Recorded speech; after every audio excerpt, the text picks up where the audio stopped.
Hey everyone, this is NIVIRO and welcome to the NIVI Academy!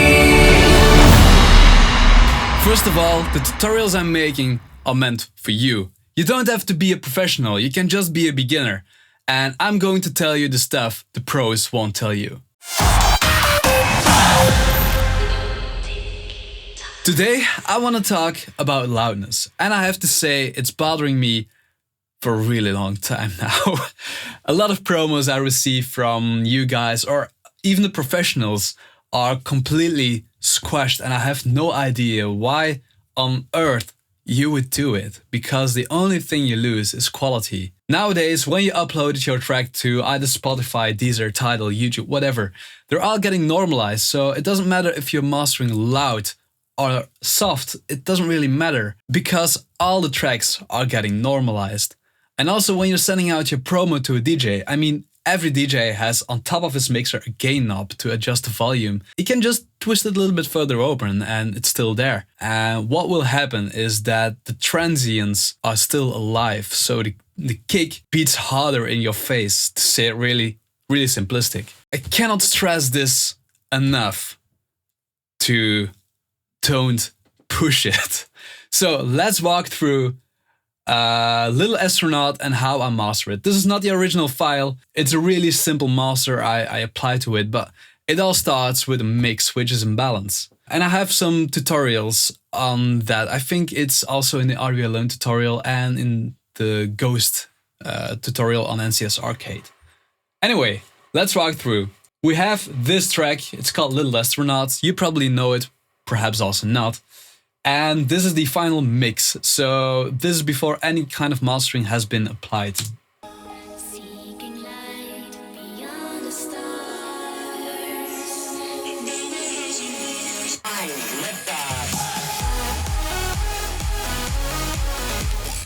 So as you can hear, it's quite in balance already, so there's not a lot of cleaning up work to do in mastering.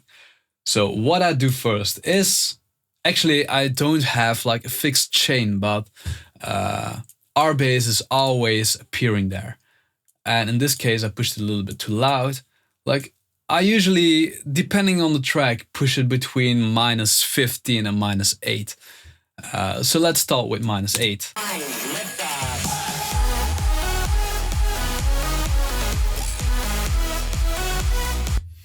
So -10 sounds okay. The lows are really deep right now and everything in the track still survives. What I do next is using Vitamin. Oh, by the way, this is Studio Rack and it's running on a Wave SoundGrid server, also to offload my main computer from everything else it's processing. So next I use Vitamin, and Vitamin is something really unique. It adds sparkle to the track and it also enhances the transients in the track. It's basically a multi-band transient generator, whatever it's called. I have no clue, but I really love it on top of the track.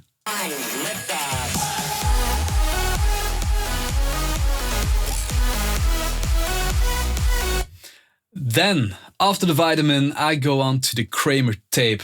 And I really like to have like an analog feel. I already use a lot of analog gear in my tracks, but I think on the mastering stage, it really pops out to have that subtle tape distortion. So.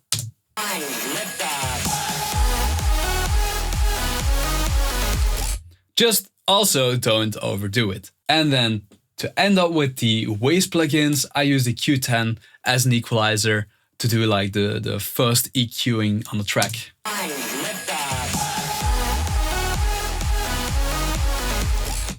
So these are the first stages. Then I use a slightly bit OTT. Sometimes I do, sometimes I don't.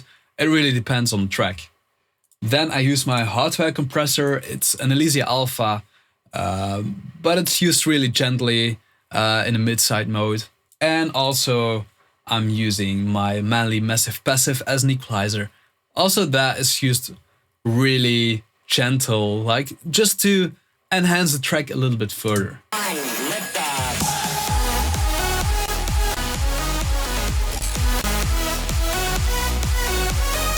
And then the part where it all comes together. the limiter. This is a plugin I discovered recently, but I fell completely in love with it, and I cannot stress how much I recommend this one. This is the Wise DS1 Mark III. It's based on a hardware unit which cost over 10 grand.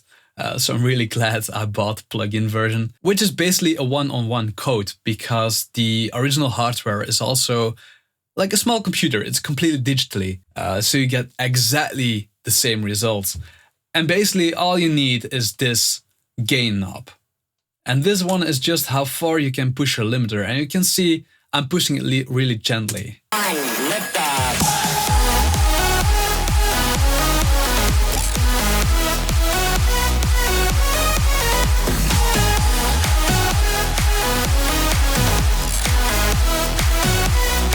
Let me grab supervision just to show you how loud I actually make it.